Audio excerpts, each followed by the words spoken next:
Township Board of Trustees to order for Monday, August 18th, 2025. Thank you for your patience. Clerk Dalrymple, please call the roll. Chris Barnett.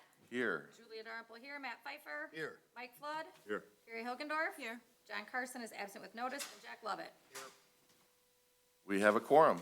Thank you everyone for joining us. If you could silence your audio devices. I try to keep things on the screen that are of interest, but you can also follow along on your devices as well.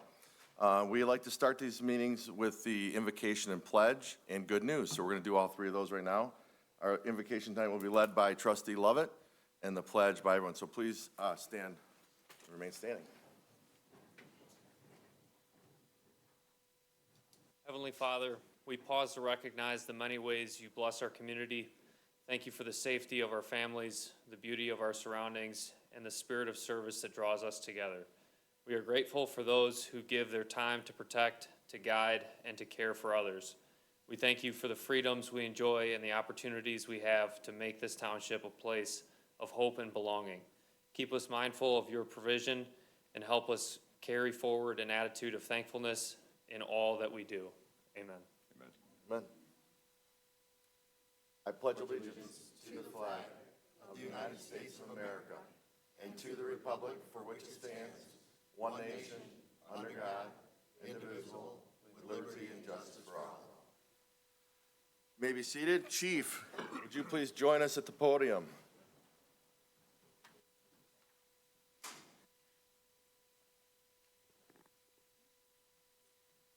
So today, Is the mic on?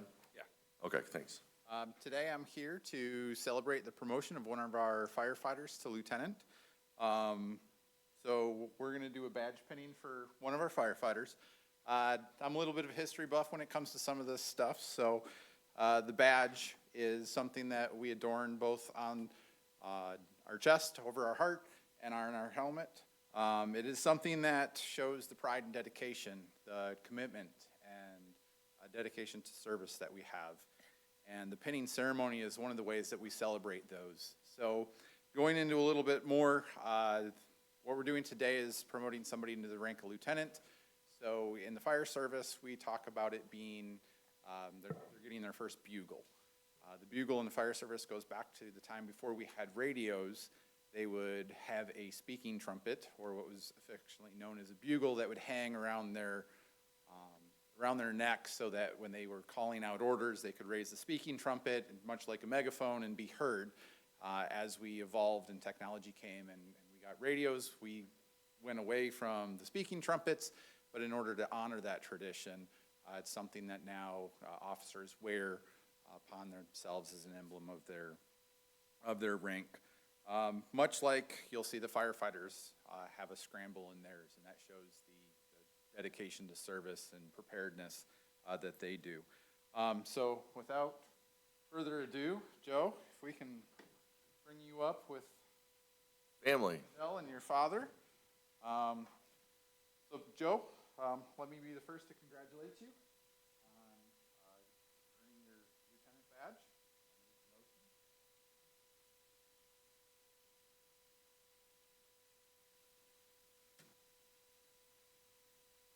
And then the other thing, we move helmet colors from a black to a red, so that when all the chaos is going on and everything is readily identifiable out on the fire. So, here's your helmet.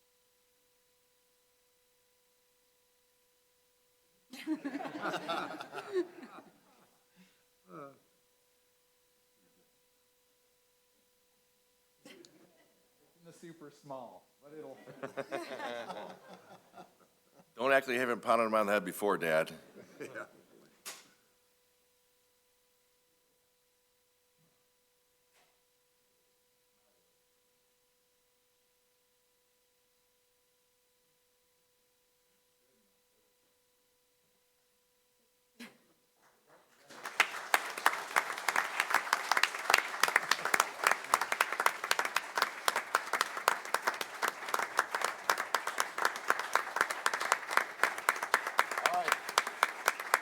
Now, if we could have, love to have all the fire personnel here just come up and we'll just get up here real quick for a quick photo. These are cool moments in the fire service here in Orion. The board, come on in. Everybody, and family too, come on up.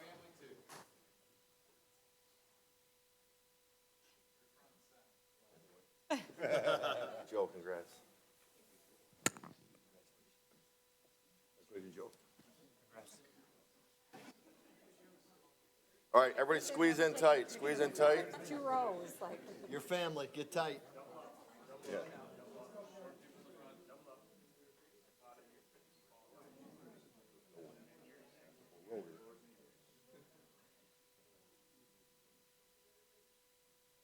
All right.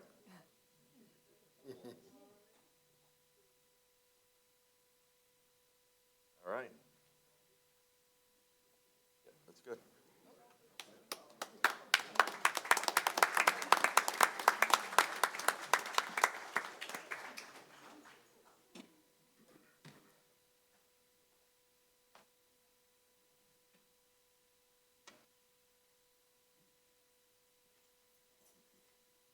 Thank you, everyone, for being here and for keeping us safe.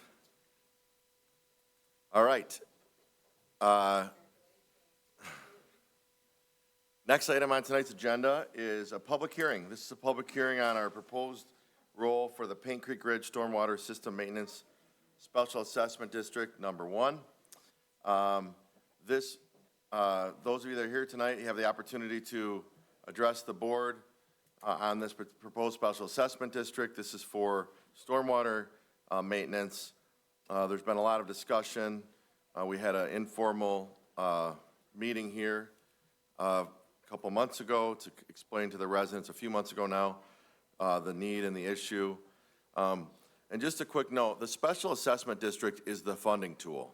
That's the tool that allows you all to pay for the improvements over a course of a number of years. It does not, if the special assessment district fails, we've had this question a couple times, and I wanted to mention this before we get to the point.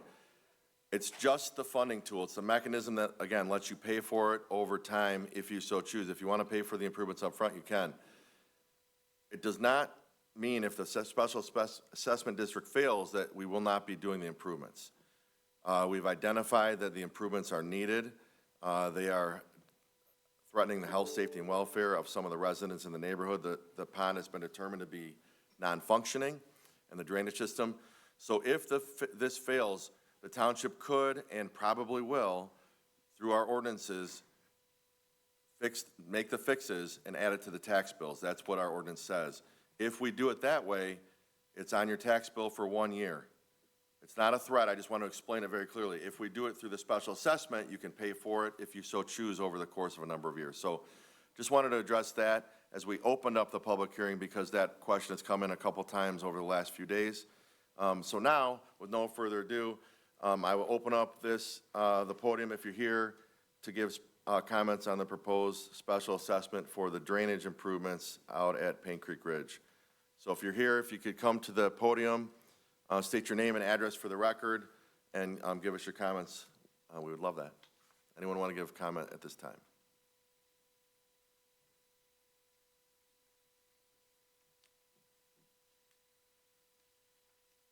Can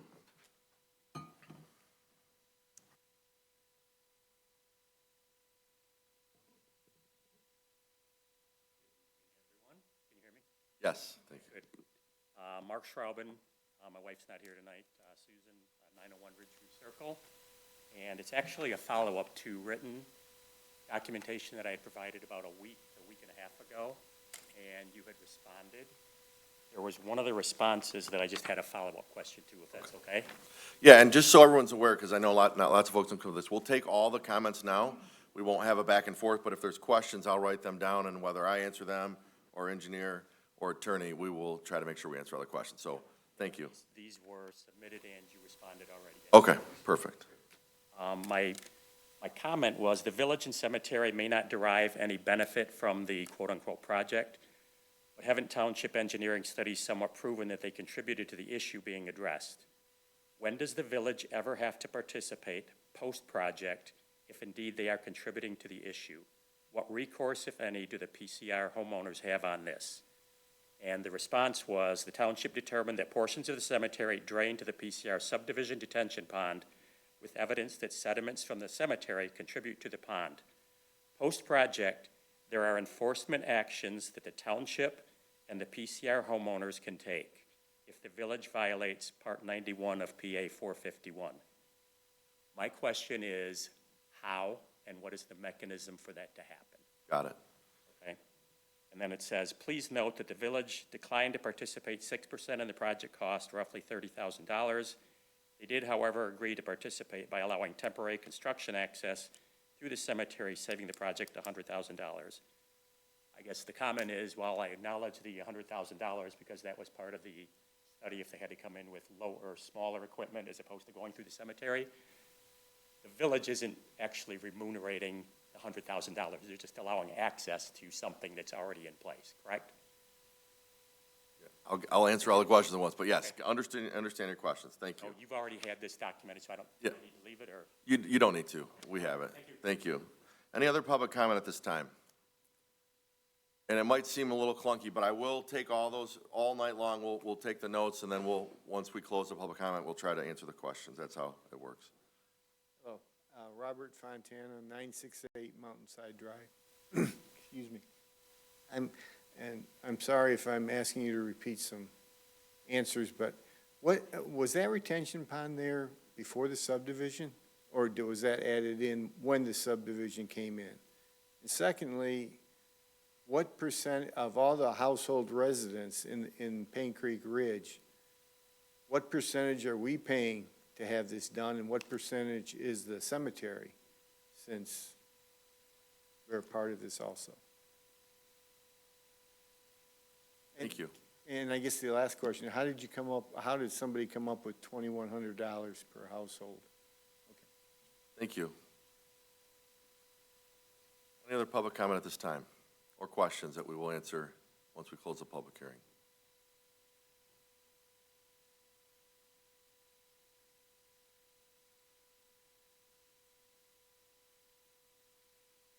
My name is Robert Derbyshire. I live at 947 Ridgeview Circle. Couple comments. I'm rather disappointed that city's allowing the cemetery to back out of paying their 6% portion of this bill. I think they are a major contributor to this problem, and the township should have enforced the codes, changed the grades, that would increase the runoff into this pond. Also have a question regarding the storm drains on Kern Road. The storm drain that was recently dug out on Kern Road.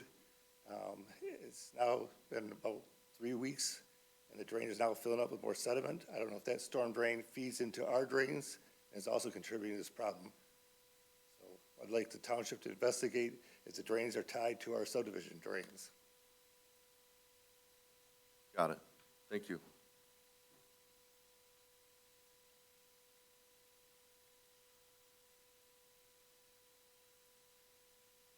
Denise Ottenhoff, 1446 Ridgeview Circle. I want to know how the township is going to police the cemetery once we do fix this problem, and who is going to be in charge of it, because the last comment we had at our last meeting, the gentleman said they knew there was violations, but nobody did anything about it. So I want to make sure that the people in our subdivision are protected by our township to make sure that people are policing that once we fix this problem, because this is an expensive thing on our people in our neighborhood.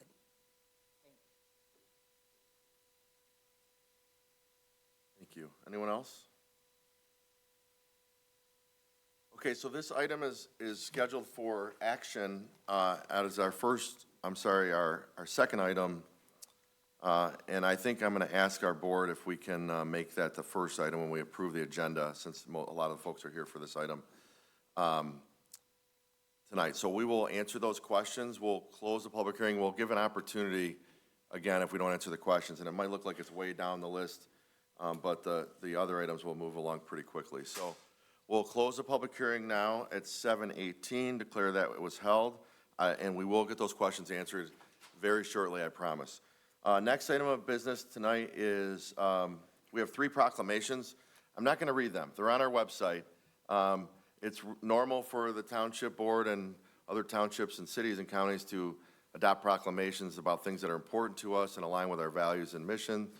And these three items do just that, but to save the time, we'll let you know that National Suicide Prevention Month and Recovery Month are next month.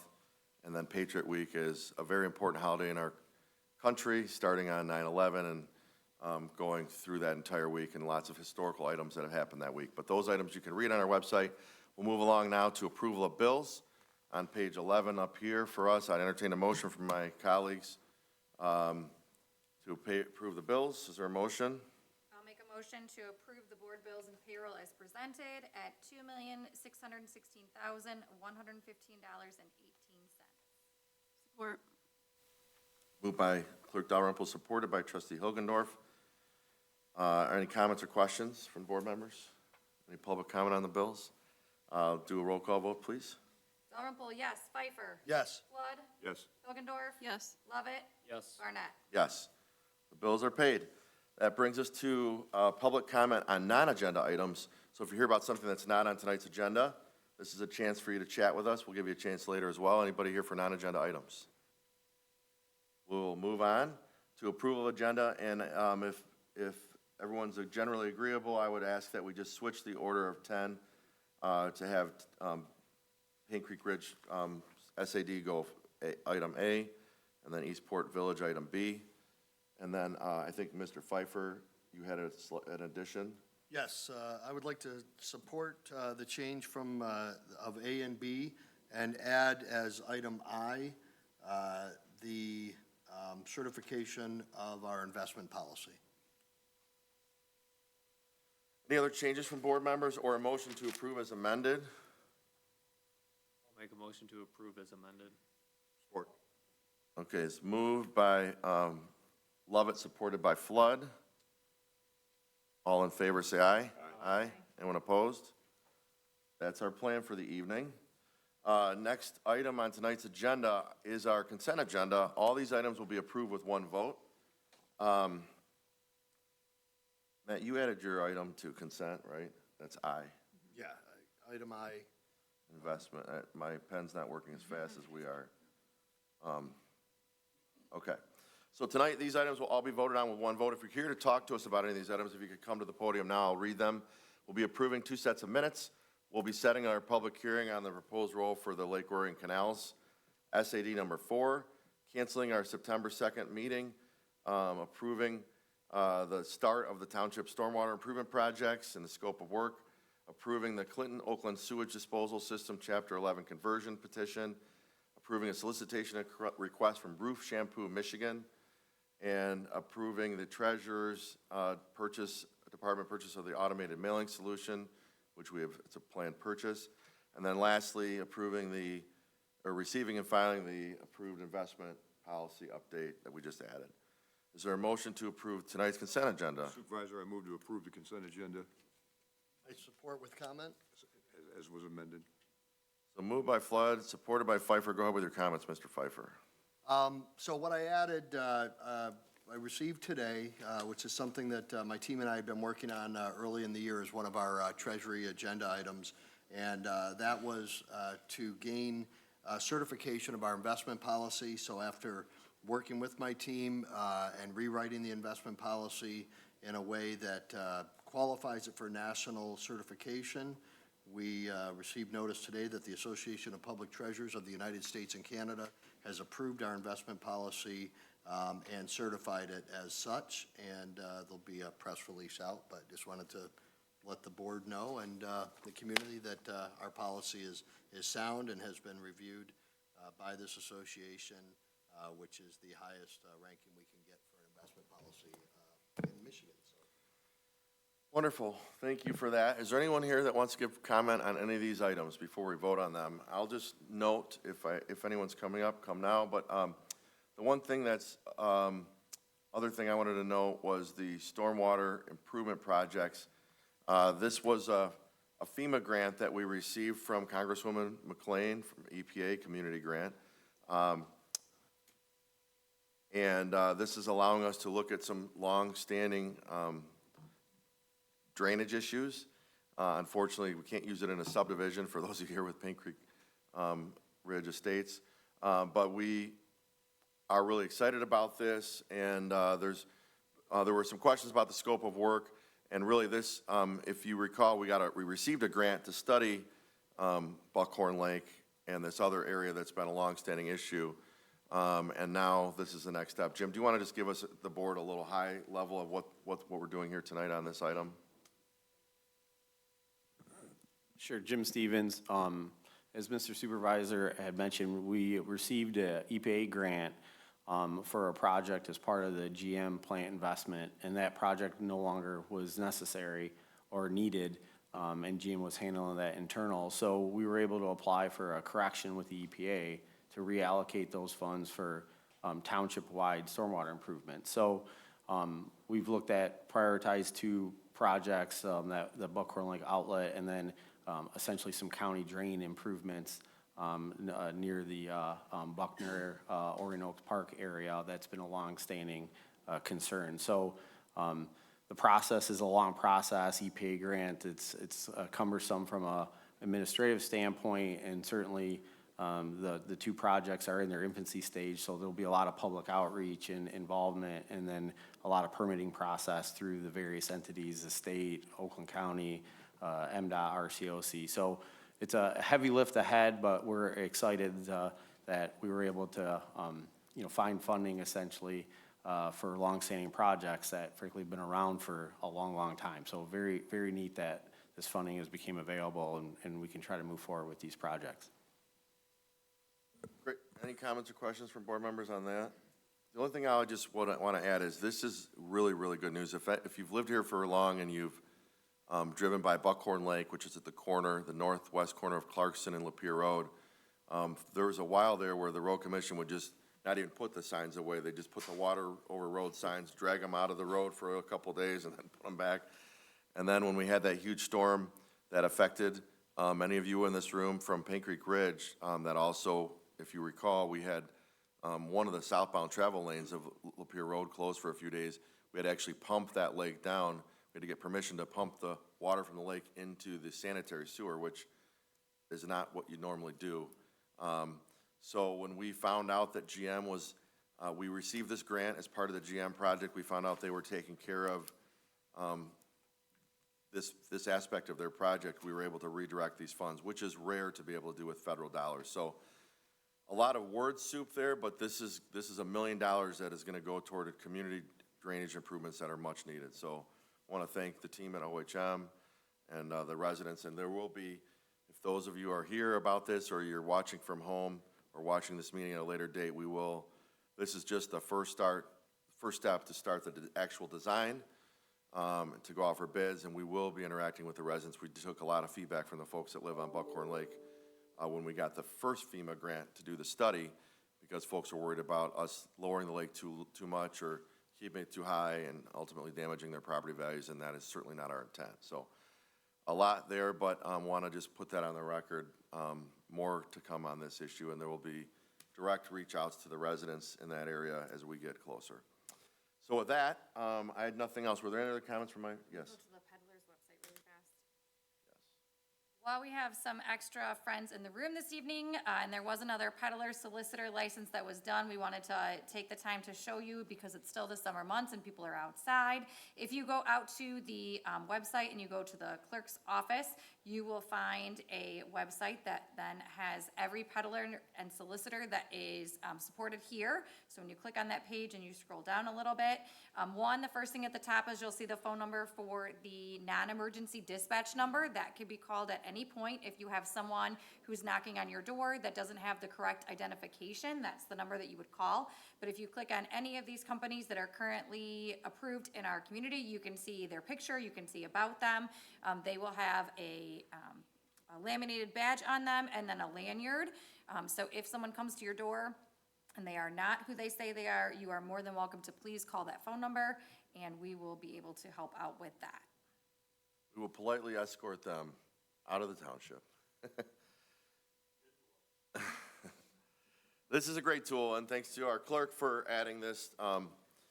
But these are the only people that have permission per our ordinance, to be knocking on your door and potentially selling you things. And I know some of you would say, we don't want anyone doing that, but they do have the right to do that. They just have to follow our ordinance, and this is the process. They go through a background screen, and other things, so we make sure we know who is in our neighborhood. But regularly, we have folks that are not supposed to be here, that are not approved, and the best, you can always call 911. This is a non-emergency Oakland County dispatch number. It's probably better for these types of calls. You still will get your call answered, but they route the 911 calls first to the dispatchers, but that ultimately gets relayed to Lieutenant Weir's team, and they will go out and politely keep our neighborhoods very safe. We're not saying that people aren't approved, aren't good people, but they just need to sometimes be reminded that we have an ordinance that needs to be followed. All right, thank you for that. Any other comments, questions on the consent agenda? It's been moved by Flood, supported by Pfeiffer. Let's do a roll call vote, please. Pfeiffer. Yes. Flood. Yes. Hogendorf. Yes. Lovett. Yes. Barnett. Yes. Dalrymple, yes. Motion passes 6-0. It brings us to the Paint Creek, first item on pending business, which we switched the order. Those of you here for Eastport Village, thank you for understanding. Paint Creek Ridge Stormwater System Maintenance SAD number 1. This is action after the public hearing, which we just held. On page 322. That's actually real. Nice packet. So tonight, the action before us is to consider as a board if we move forward, and there are multiple steps in creating a special assessment district. And as I stated at the front of the meeting, this is just the funding tool. We will try to answer the questions that were asked by residents regarding this at the front end. But this is an issue that has come up, and it's not a fun one. A lot of times these special assessment districts are used as tools to pave roads and subdivisions. We have lots of water quality, treating weeds in lakes, chloriding on dirt, private roads. This one is not as fun, because if you were at the meeting that we held, I want to give the actual date. It's on our homepage still. We're really showing off our website today. On March 6th, it wasn't a couple months ago, it was several months ago. You'll know that this isn't a fun one because no one's getting a new road. And a lot of people, the pond that really is in the most disrepair is here, adjacent to the East Lawn Cemetery, as was mentioned. But, unfortunately, if you live in other parts of the sub, this isn't a fun one because you probably, frankly, never even knew that the rain that landed on your roof and went down your gutter and down your driveway and into that drain ends up in this pond, and then this pond, and then in the Clinton River, and then in Lake St. Clair.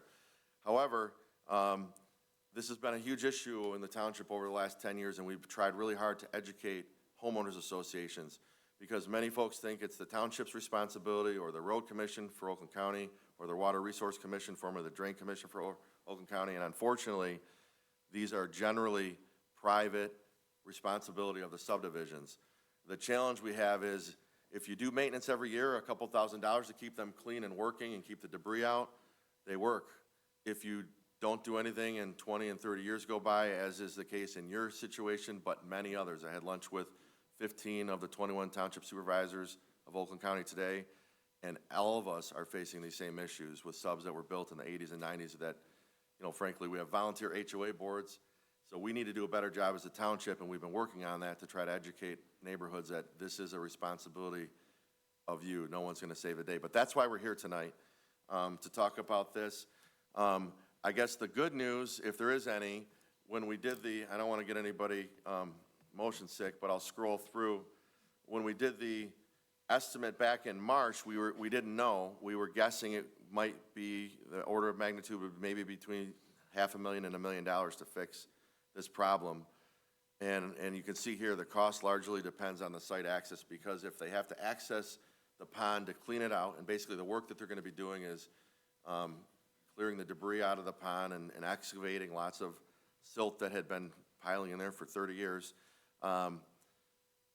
If they have to go between houses, it makes the job a lot longer and different equipment.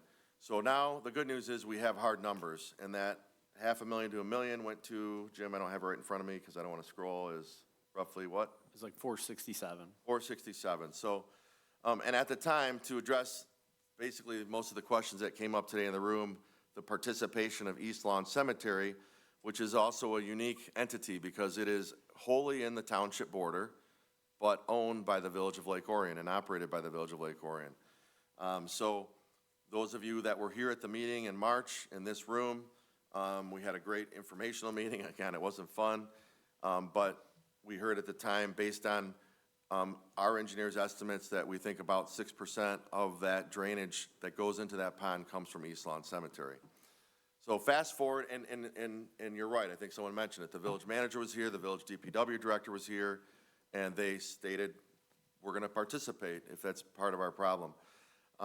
Since then, there's been lots of discussion between the township and the village, and as was mentioned, they have basically agreed to allow access to the site through East Lawn Cemetery, which the contractor, the low qualified bid contractor, said the value of that is about $100,000. If we had to go in just through the sub, it would raise the cost from $460 to roughly $560. However, they are not participating in the 6%. Now, that number could change a little bit, and I'm not an engineer, but basically, if you watch their meeting, they basically said they've always drained to that site, even before there was a subdivision there. And what we referenced in the letter that Mr. Schraben referenced, the email that I responded to, when would the village ever have to contribute? And so we have said thank you to the village for allowing us to use the site to access, because it saves the neighbors, saves the residents money. But we've told them that they can't contribute silt to that site. And I believe they understand that now.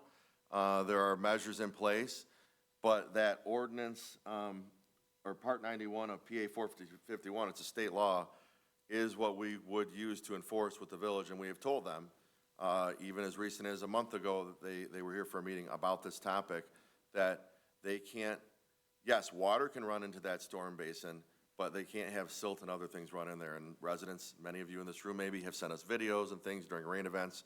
It's been very well documented that that has been happening over the years. So I'm just telling you where we're at. And the residents that I've talked to on the phone or have come in to meet with me in person, or we exchange emails, at this point, the repairs need to be done. You know, I think what I've kind of said is $100,000 is more than 30. They do not have to give us access. They do not have to give you access to do the repairs through their site. They could simply say no, and then everyone's bill is going up $70,000 divided by the number of lots. So those are a lot of words, but I just wanted to tell you where we're at on that. We have Jim Stevens, our township engineer, and I have physically walked the site multiple times, taken pictures, met with the DPW director, met with the village engineers. When we were out there in March, they added a second silt fence to prevent additional silt from coming in. But now that we are aware of it, we will be monitoring it. And if there are violations, the state law, we've told the village manager, you know, we're not trying to start a fight here or anything, but it's just the facts. They can't whether you're the village or Tom Smith, you can't detrimentally affect your neighboring property's drainage. So I'm trying to explain it, and maybe if I didn't do a great job, Jim, what would you add or subtract from all the things I said? The only thing just to add, just for general purposes, the Public Act, or Part 91 Public Act 451 is the soil erosion law in the state. And essentially, you can't have sediments leave your site and enter into somebody else's site when you have a disruption. You know, I know the gentleman mentioned gravel roads. Gravel roads are certainly treated different than somebody purposely disrupting their site and having sediments, but you can't have sediments leave your site and enter somebody else's site. And so the other question was, but you can have rainwater, right? I mean, water, and talk maybe just for a minute about that, because not everyone in here is a storm retention pond or detention pond expert. The difference between sediment and then just the village's position that they're the dominant property, that they're higher elevation, so of course their water is going to go downhill. Correct. I mean, you can't block off the natural drainage pattern, and, you know, certainly that site naturally drained there. And so clean water, water that's going over the grass, like that can enter the site. But if you have an excavation where you excavate and disrupt and then have bare earth, when water hits that, if you don't control the sediments and it leaves off site, that is a violation of Part 91. So on the screen right here, this is, anybody can go to this site, it's the Oakland County Property Gateway, and it takes, satellite snaps of all the communities, so this is sometime more recent than 23. But I think this is the pond that needs to be repaired and cleaned. This is the area that, you can see historically, if I click through, there's 2017. You can go way back. You can see sometimes it's more grass, sometimes it's been more open. But somebody said, was the pond there or the cemetery first? And you can kind of see, this is 1963. Here's where the pond is. So it's always kind of been a low area. And when the developers came in to develop the sub, I mean, that's how you decide where to put the storm. You can see here in 1980, it's still a farm field. But you can see that's the low area. So when the developer comes in, and you can see the cemeteries there, that's where they decide to put the storm retention ponds, typically in the lower areas where the water historically drained. So, and you can see this, we have more recent imagery, but, this is sort of the site where the village kind of keeps open and they stockpile sand and dirt, it looks like historically, over at least the last decade or so. And we do know, we have seen videos, residents have shown us videos of rain events where the sand and silt are going into the pond. Is that the reason your pond failed? No, right? I mean, can you speak to that a little bit? Because I know some residents think that if not for that sediment coming from the village, we wouldn't be here today. Yeah, I mean, as part of the design process, we do the topographic survey of the area so we can determine how much to excavate, what was the difference between the, existing design drawings back in 1990s versus today. And it's pretty clear that a significant portion of the sediment is just the natural course coming through their main outlet, which is that 48-inch pipe, which would be in the southeast portion of the site. If it was solely coming from, call it the northwest, you would see, like the earth in the northwest stick out into the pond in the topographic survey. So while it's clear that sediment enters that site, that isn't the sole contributor. And we made that point as part of the design process. We would be able to identify that if that was the case, and it wasn't the case. That it's pretty clear that most of the sediment and disruption over the course of 35 years, which is expected, is coming through the main outlet of the system. And obviously, certainly, some portion of it is coming from the cemetery, in our opinion, and that's why I think we proposed what we did originally. All right, so then the other questions, thank you. The other questions, so what percentage are the residents in the sub paying? When did the retention pond come in? And we kind of showed that, and it came in when the sub was built. What percentage are the residents paying? What percentage is the cemetery paying? Residents are paying 100% of the repairs and the fix. But again, I just want to be clear that the in-kind donation of using the site is worth $100,000. So they're not making a cash contribution, that's accurate, but they are contributing to help with the project. We've studied, because in the March meeting, we had residents talking about, they thought, drainage was coming from other subs across Orion Road, specifically this sub. Was that draining into the pond? They should be included. Other off-site drainage, and OHM did study that. Do you want to speak to that, Jim? Because obviously, if they're sending water there, they would be part of these improvement costs. Correct, yeah. Certainly the subdivisions adjacent to it are draining in their own fashion, not into this sub.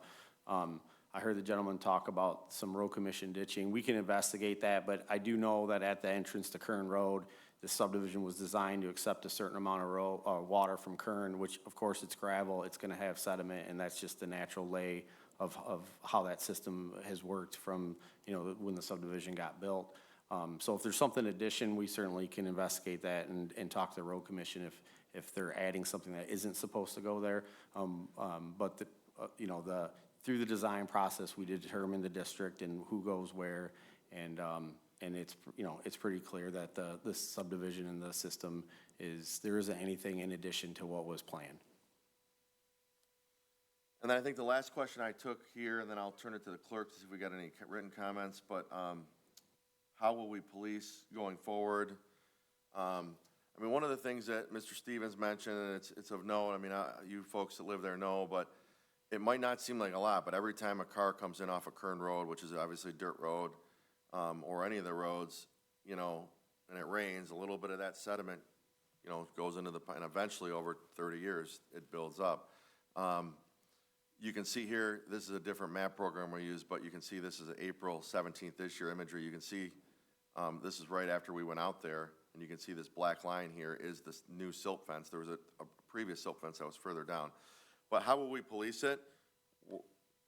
It's an issue. We know about it. You guys are spending $460,000 to fix an issue that needs to be fixed. That's our job. We're gonna be keeping an eye on it. The village is on notice. They know that they can't add sediment to the pond, so they have to take their own measures. And frankly, it's not a threat. We have a great relationship with the village, but if they are detrimentally affecting you all, we will use the state law to hold them accountable. So those are the questions I took now. First, I want to open it up. Are there any additional public comment on this? And then I'll open it up to the board. Please come forward. We're spending a little extra time on this, but this is a strange one. If anybody has any other questions or comments, come forward. You got to come to the mic, please.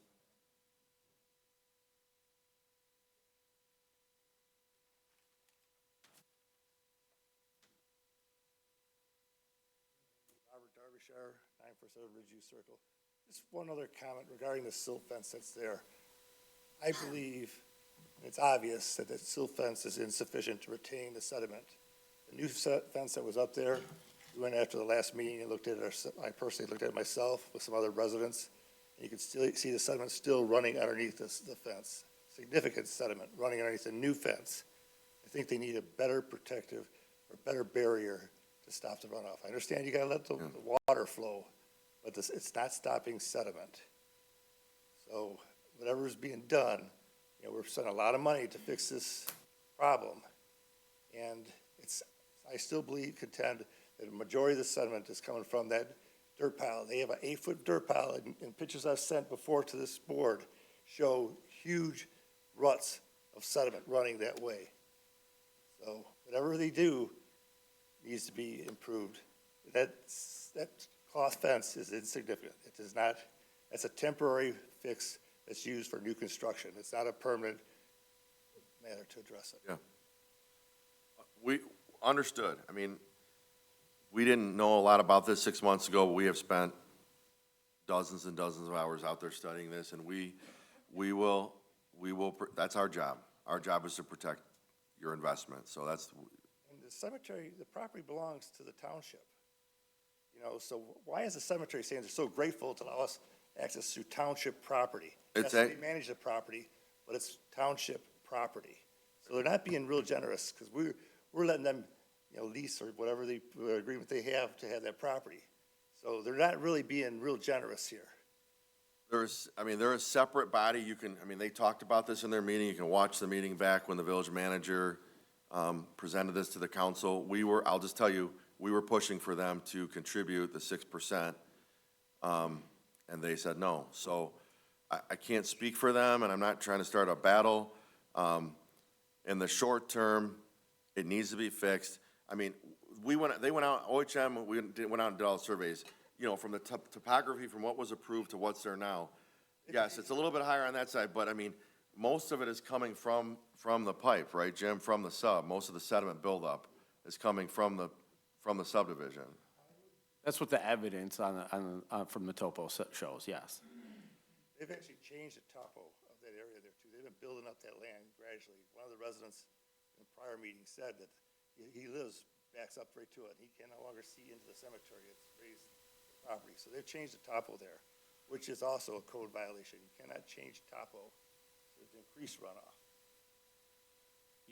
You can't add drainage area, correct, to an area without taking into account downstream. So you can't just do it arbitrarily.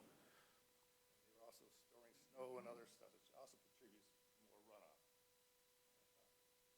Exactly. Well, and we won't, I'm breaking my own rules about the back and forth, but understood. Thank you. Any other comment? And just if you want to, please come forward if anybody has any other comments or questions. No, you got it, because we're recorded. Millions of people are watching us from home.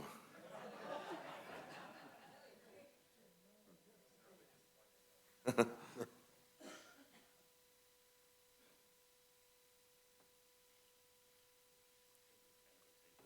Schraubin, 901 Ridgeview Circle. This is kind of a takeoff of something that I think Denise brought up, and I'll try and clarify again.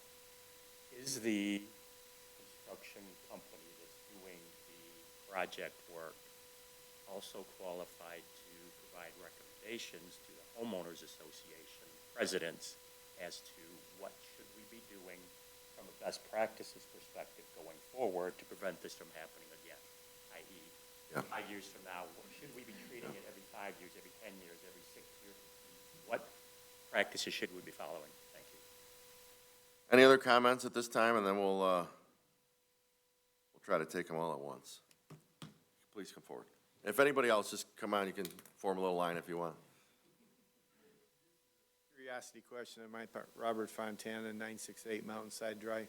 So from what we know today, after all this work is done, what's the expectation of the system working for X number of years, or, when I'm dead and gone, 30 years from now, or is it gonna be somebody else paying for this again, or, I'm just curious. Good question.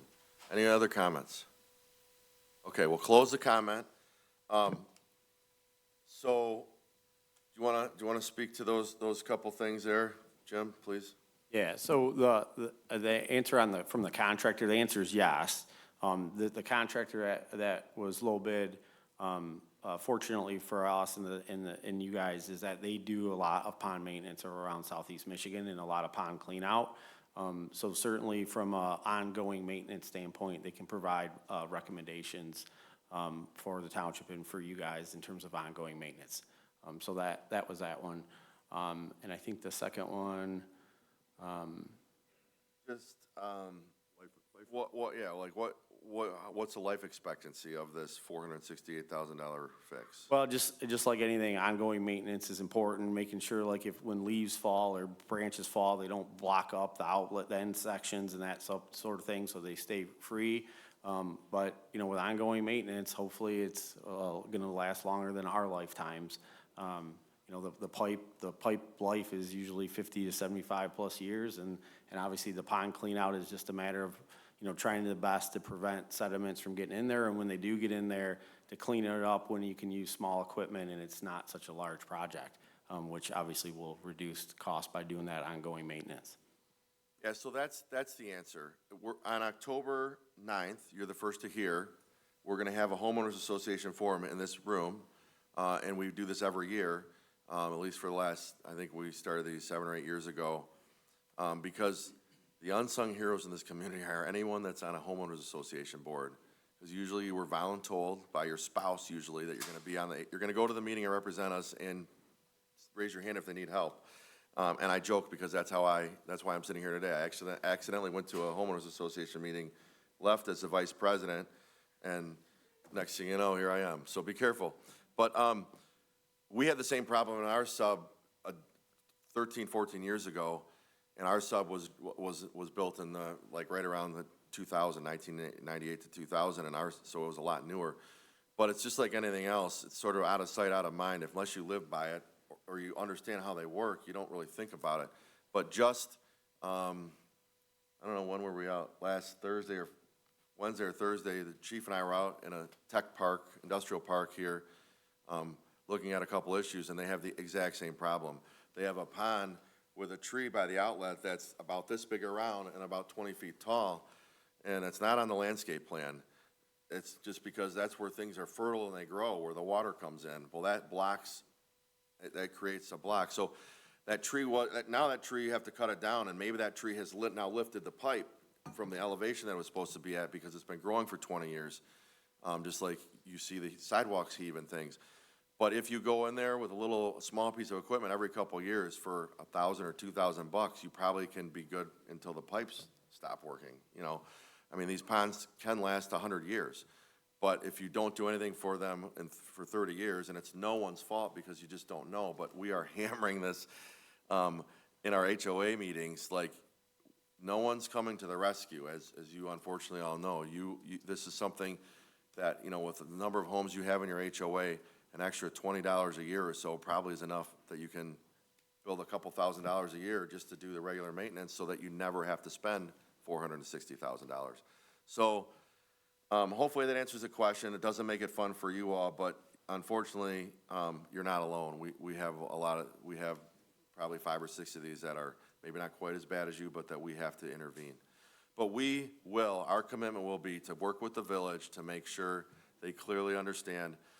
And if this area is restored, if that's not the yard that they use to keep open bare earth, they're still gonna have water flow in your pond. But if you understand, you know, if you have grass, you know, and it rains, and the water from your grass runs into the road, it's not full of dirt, because the grass is the binder, right? That's why you have the silt fence until the grass takes in a subdivision.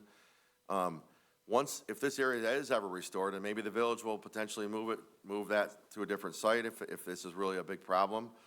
But once this is grass, you will always have water. They're higher than you, but they're not gonna be bringing along that sediment with them. So maybe that's just something that the village might look at too. Someday those might be cemetery plots as well, so. We thank you for understanding and lots of words tonight with this, but we know this is important, and you're all spending a couple $1,000s to fix this, unfortunately. So with that, I'll bring it up here to my colleagues and see if there's a motion first, and then if there's any other comments or questions from the board, I'll pull the packet back up.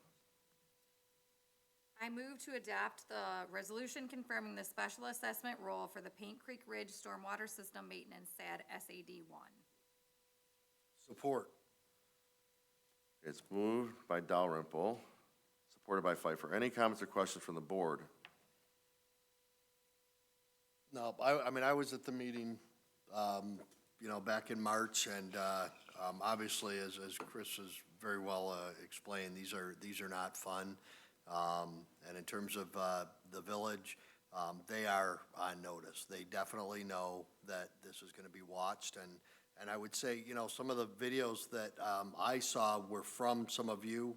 If that happens again, you guys, you know, can help. Don't be afraid to let us know. I got a feeling you won't be afraid. And you know, the village doesn't want to have a fight with you either, and I think they're going to take this pretty seriously in terms of protecting your pond. But that's it. Thank you. Any other comments? And thank you to the board for being really engaged in this. I know several of the board members were at that meeting. All right, with no other comments or questions, we will do a roll call vote, please. Barnett. Yes. Dalrymple, yes. Pfeiffer. Yes. Flood. Yes. Hogendorf. Yes. Lovett. Yes. That motion passes unanimously, and just so you all know, that's the first. There will be a second hearing where we will actually set the roll, and you can also come to that meeting. My hunch is it will move forward, and then you'll see this on your tax bill. And again, the benefit is you will have the opportunity, if you so choose, to pay for this. Did we say this over 5 years, I think? 10? Okay. We thought about changing it to 5 when the price went to half what we thought it might be. We kept it at 10. You don't have to pay over 10. You can pay in 1, you could pay it off in 3, and obviously the sooner you pay it off, you know, we're charging 5% interest, so you would save that. You can pay it all up front and have no interest if you want. So if you have other questions, please don't hesitate to reach out to our office. Sorry, this is the second hearing. Yeah, sorry. Set the roll. Thank you. Thank you. Thank you. Seems like we've been doing this forever, even tonight. All right, so the roll will be set. That's correct. This resolution is to set the roll. This is the second and final public hearing. I keep reading SAD number 1, and I'm thinking first. Okay, so this is the second hearing. So now we will unleash the contractors. Jim, real quick, because they're all here, when can they anticipate seeing work being done?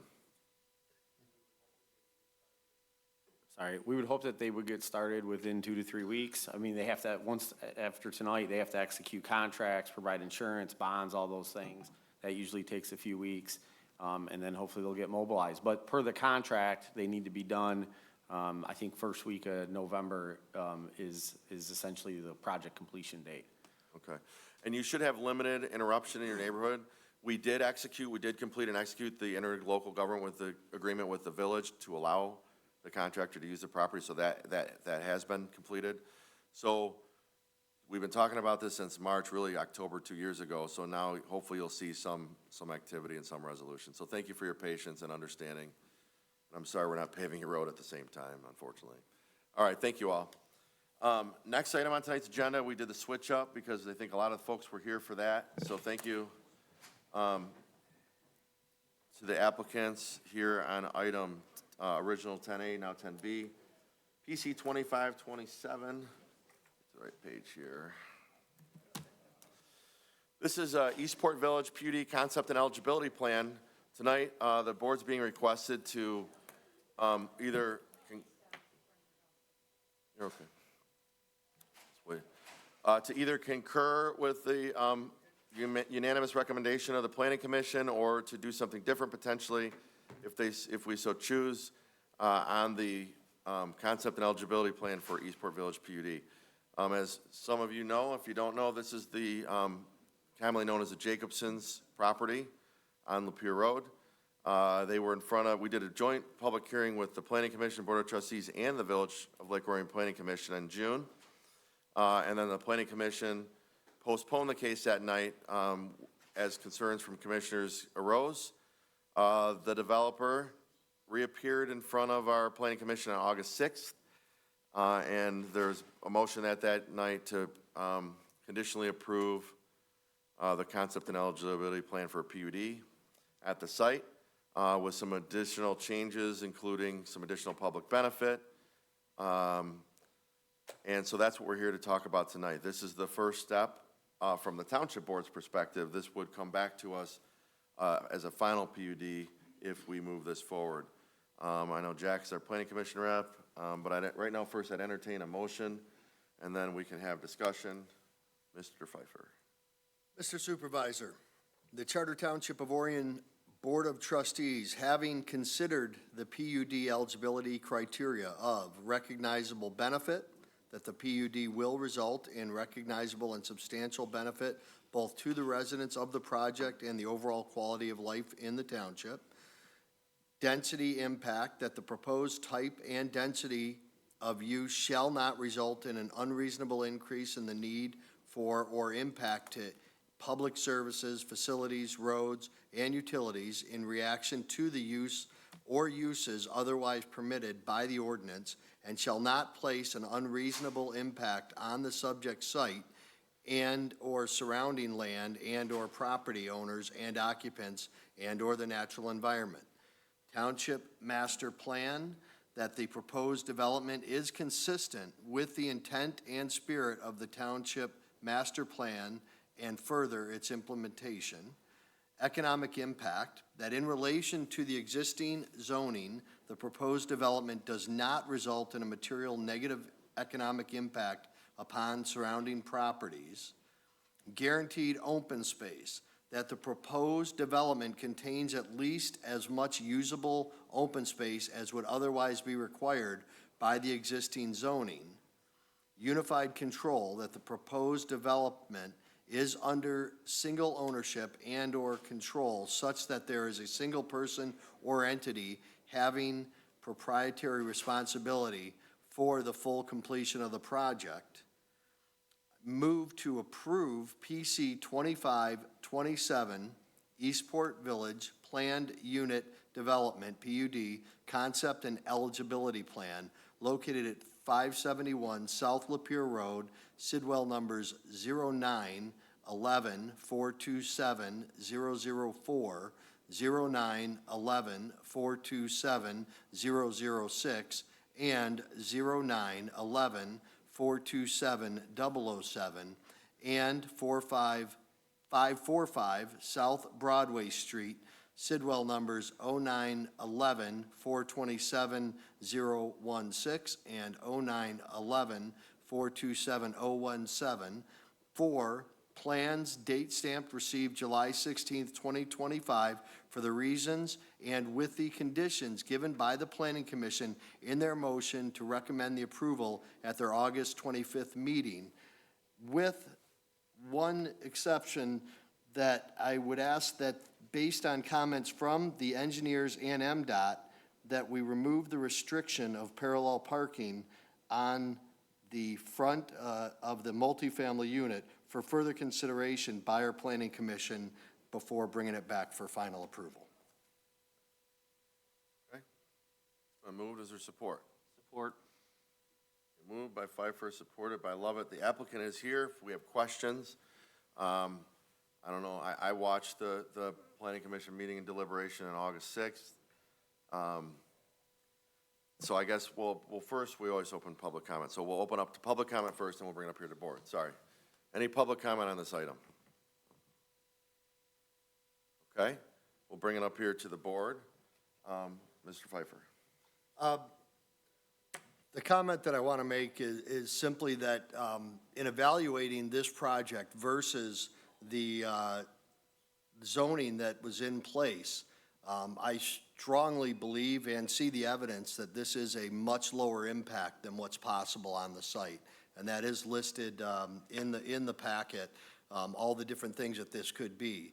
Residential impact is much less than large commercial impact, and this is primarily residential. So, yes, the zoning is being adjusted to accommodate this development, but the impact of this development, as somebody who's lived here my whole life and drives by this area daily, is going to be a lot less than it would be with a large retail space.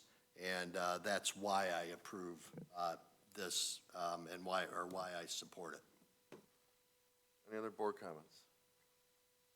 Mine are just echo that. I mean, I think, look, we all know what's going on in the world and not necessarily, you know, we don't own every piece of dirt. The township doesn't, nor does the village.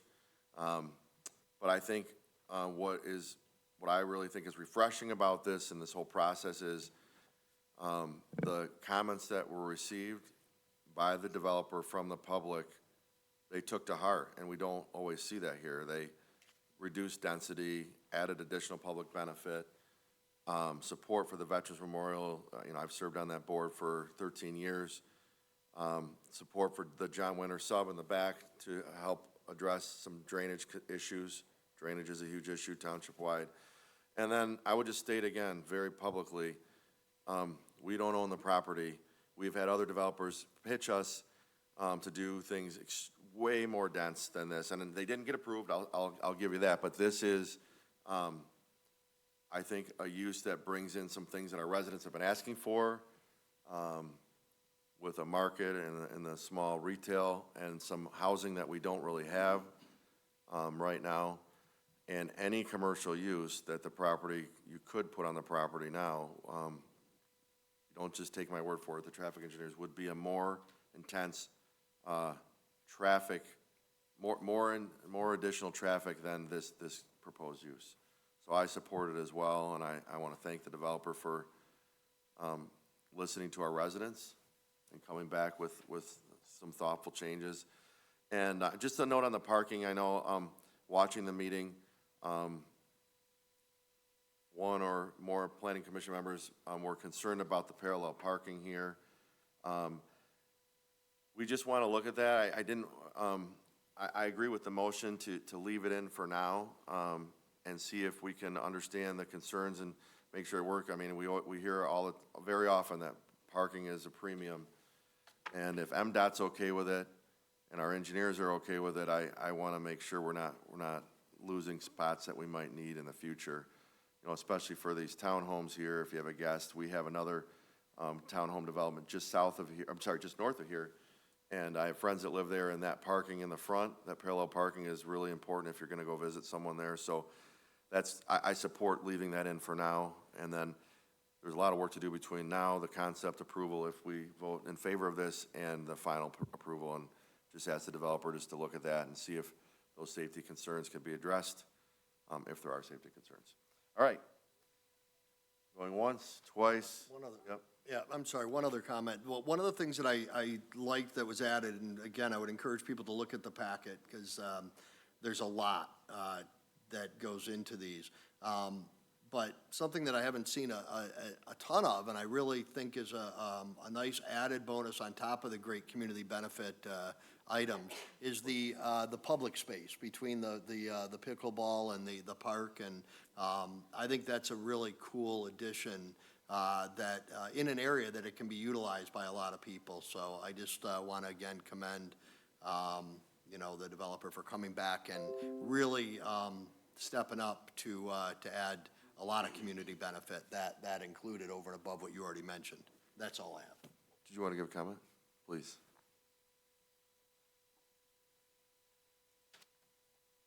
Thank you, Mr. Supervisor. Dominic Mosheri, Eastport LLC, Auburn Hills. I'm pleased to address what Mr. Pfeiffer brought up. And Mr.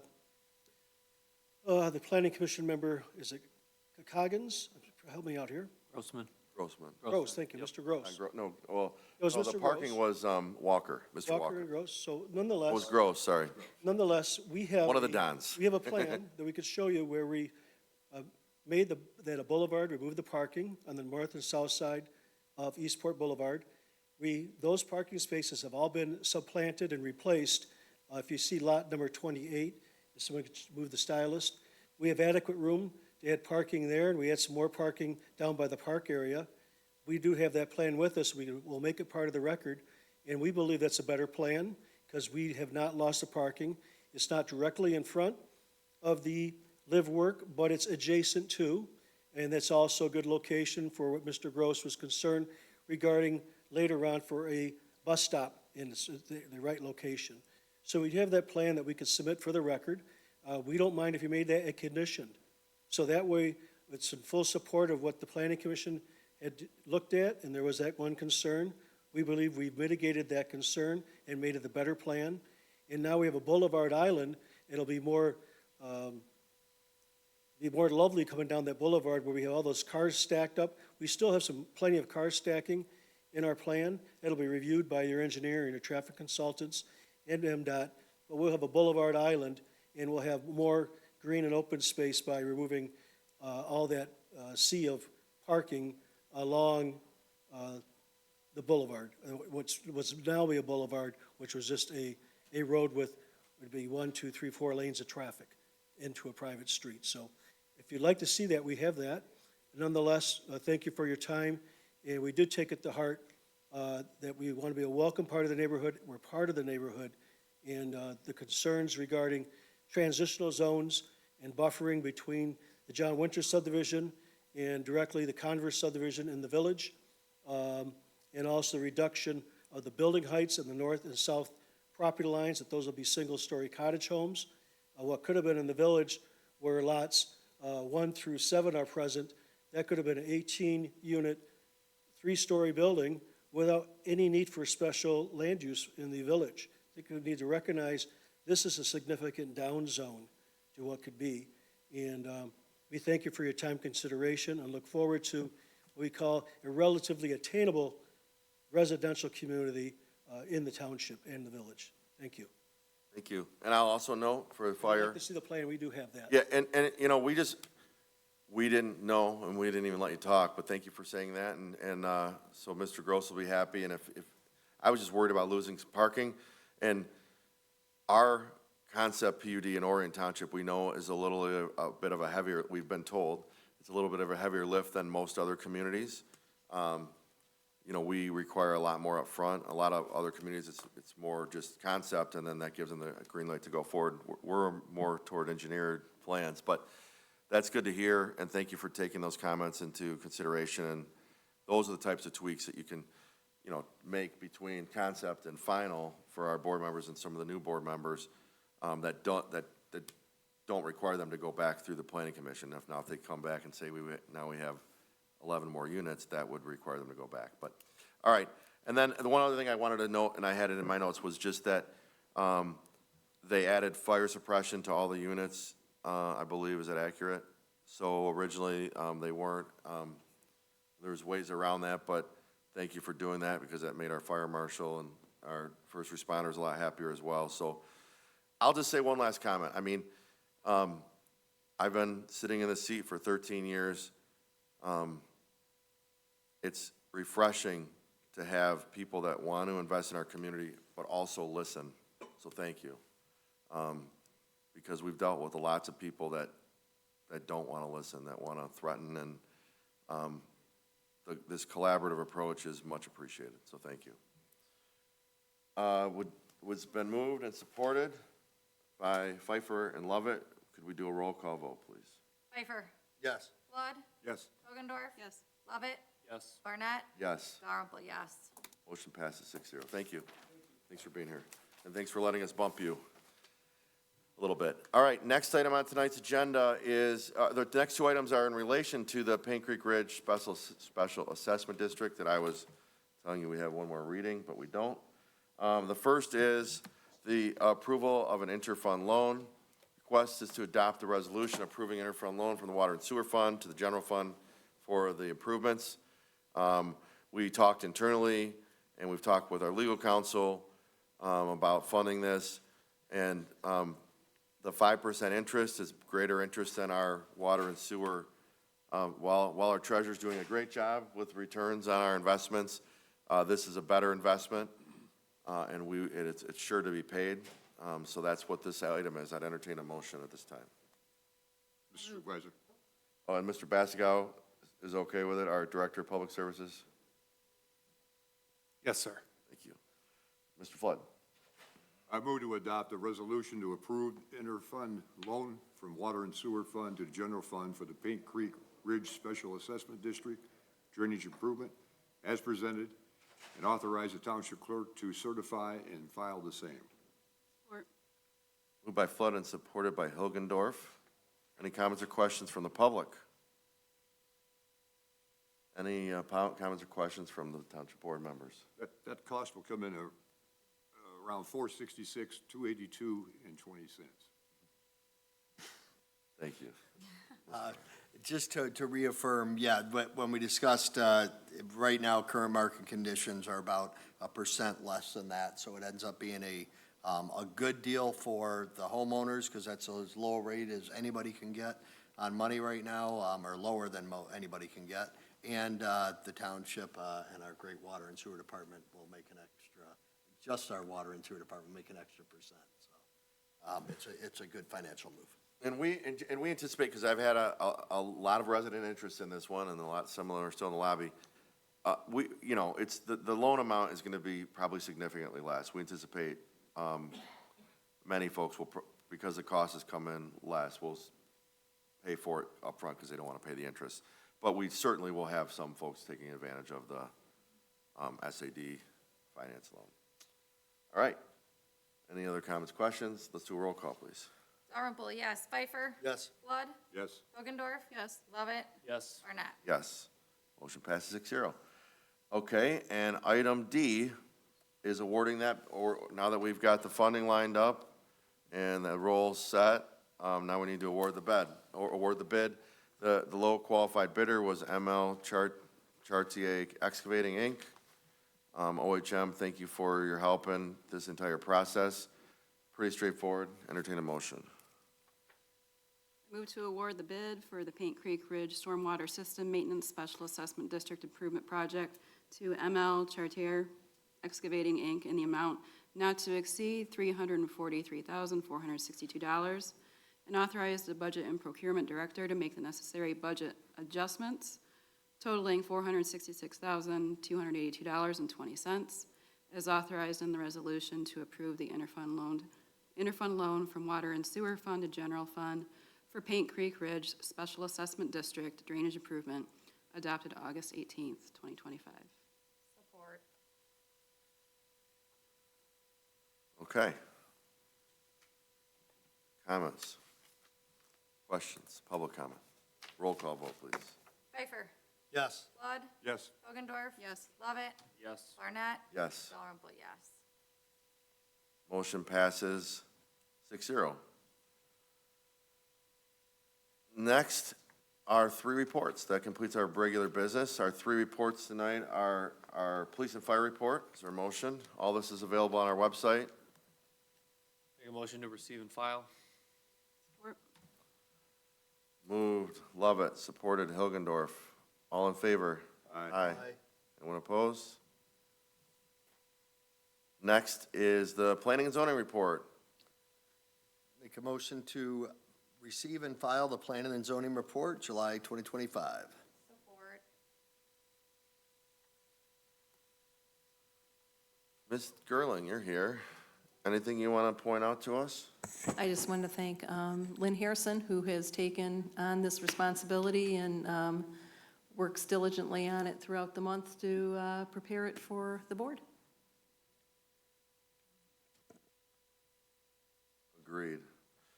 The big, we're still busy in the planning and zoning department. For those that are curious, Chick-fil-A and Shake Shack, now that's done with planning, but that's the one we get a lot of questions about. Did they get they're almost done with their engineering? They're just wrapping up the last remaining items, and I think the utility permits went out last week, or I think it was last week. So hopefully they get those soon, which it's been hit or miss on the timing of those, but hopefully they'll get those soon, and they'll want to break ground, I'm sure, ASAP. Great.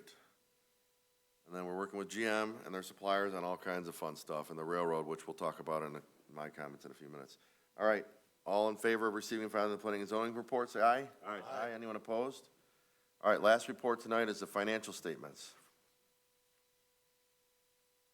Motion to receive and file the financial statements. Support. Any comments or questions? All in favor, say aye.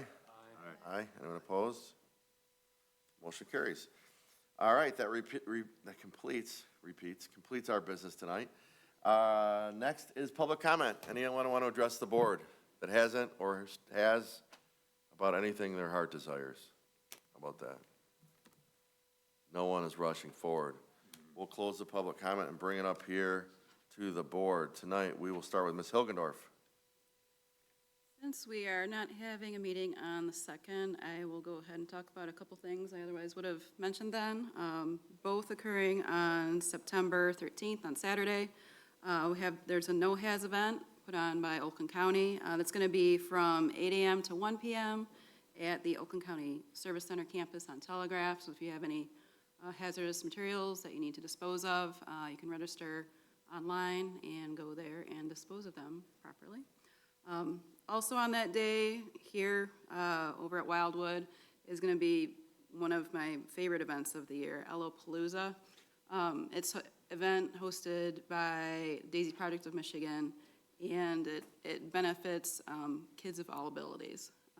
And it's a music festival that goes from early afternoon until late at night, and you can come and go as you please. And I've gone with my daughter for the past 4 or 5 years now.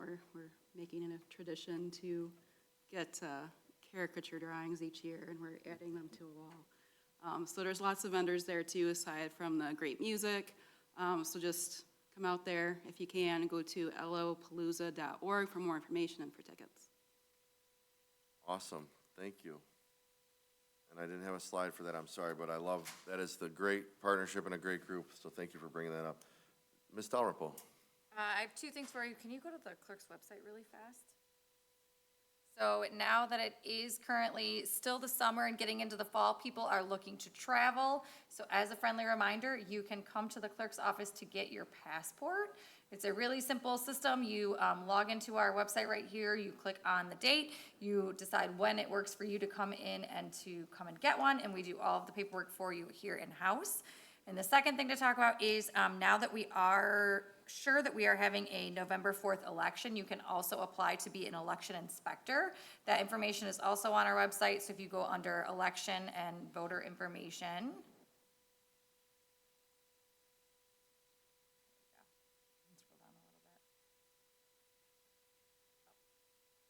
Click right there. If you scroll down a little bit, there is either, keep scrolling.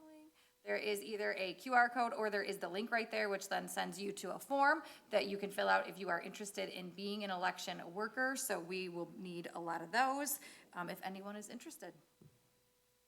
All right, thank you. Mr. Pfeiffer. Dragon on the Lake, that is what's coming up this weekend. That is one of our community's biggest festivals. It benefits our art center, which does a lot of they have a lot of great events. They provide a lot of opportunities for kids, adults, and everybody Orion. So please get out and have some fun this weekend at Dragon on the Lake. It is always a good time. And I just want to thank my team, the Treasury Department. We set some pretty big goals that I thought were going to take us a couple of years to get through, and we have knocked it out of the park in terms of getting things done to improve cash flow, to improve our bottom line, and to make sure that our policies are respected and certified by those who review them. So we have a really, really good, hardworking team. They were there long before me, and I just really want to thank them for all their work and for the challenges that I've put on our department, and really proud of them. That's it. Thank you, Mr. Flood. Going along with NOHA's collection in September, is Eagle Valley still holding the second Yes. free disposal in September? They are. And that's for township residents. and Village of Lake Orion residents? Yes, Free. it's free, and it should be on our website as well. But Yeah. it's a good time to clean out your garage. And that is also, should be on our website. Where would it be, Sam? Okay, I don't know. Same day, 13th. It will be on there tomorrow. Thank you. Just kind of jogged my memory when Kerry was talking about the NOAS. And have a happy and safe Labor Day. That's it. Mr. Levitt? Just be safe on the waterways and take your time. I know school's going to be starting again, so be patient in the morning commutes and afternoon commutes and do something kind for a neighbor. Thank you. And from me, thank you to the residents for your patience on the roads this last week and this week and please next week. This is all happening right now. And unfortunately, I talked to the road commission today. Clarkson Road, the culvert replacement's already probably running a week behind, so that it's supposed to be closed through next week. It will not be done next week. So we're really hopeful it will be done before school starts. There are liquidated damages built into that project that the contractor will have to pay the road commission if they're not completed by August 23rd. But talking with the director of engineering today on our regular meeting, that is not likely to be open next week. But they know school starts on the 3rd, and hopefully it'll be done by then. And then, again, Brown and Joslin Road, it's been a nightmare. The railroad is answers to no one. And so, thank you to the businesses down there. I mean, Lieutenant Weir, I think, directed traffic. I directed traffic. The road commission engineers were directing traffic. And unfortunately, the railroad hasn't been awesome. But we're doing the best we can. I passed it off to Lieutenant Weir because it was really bad for my blood pressure. We're hopeful it will be done and open next week. I don't know if I said this, but they don't answer to anyone. So I think the road commission shares our frustration. And then they will be moving when they're done with that closure to Giddings Road, which should be a lot less impactful to our community unless you're a firefighter working at Station 2. So the rail is coming back to life. And it's going to start running next year. It'll start running in full force the first quarter of 27 when the plant fully reopens to vehicle production. So thank you for your patience. Just be, as everyone says, just be really careful. It's causing stress, and the one I'm most stressed about is the traffic backups onto 75 for people getting off at Baldwin. I sat in the travel lane of 75 twice in the last few days. And, there's no other traffic, and so cars are going 75 miles an hour in the lane next to you, and you're dead stopped in the right lane or the shoulder. So just be really careful out there. Frustrating, but we're really frustrated too. Talk about a couple events. We are canceling our next meeting because it's a Tuesday, the holiday's Monday, it's the first week of school. And we don't have any public hearings or anything set, so we're gonna save a little bit of money and not have a meeting. So that was good. But we're having to jam in all our announcements over the next few weeks. So we're really excited about this. It's the second year doing the Dragon Trails Triathlon out of Camp Agawam, the first year of the Hatchling Hustle, Saturday and Sunday, the 6th and 7th of September. I'll be running, swimming, and biking in the Hatchling Hustle because I can't do the bigger one. But if you know anyone that's interested and just wants to have a great day or wants to come out and volunteer in our beautiful gem of Camp Agawam, you can check our Orion Parks page for details on all of that. And then one more exciting announcement. We are having the 300 best players in North America, bocce players, coming to town September 4th, 5th, and 6th, open to the public at Palazzo de Bocce. And our good friend Tony Battaglia, who does a lot for this community and often behind the scenes, is really excited about this, and I've been able to visit this the last couple of years. It's a really cool event. They have booked every room at the Spring Hill Suites and half the rooms at a different hotel across the street. And so it's gonna be Bocce City, really cool. If you see these folks out and about, last time I saw some people eating in a restaurant and they just raved about the community and the Battaglia family. But that's another cool thing, very unique to Orion. And how many communities can say they're having the North American Bocce Championship in their community? Not many. Only one. All right. And with that, that completes our business. Thank you, everyone, for being here. I'd entertain a motion to adjourn at 8:30. So moved. Flood, Dalrymple, all in favor? Aye. We are adjourned.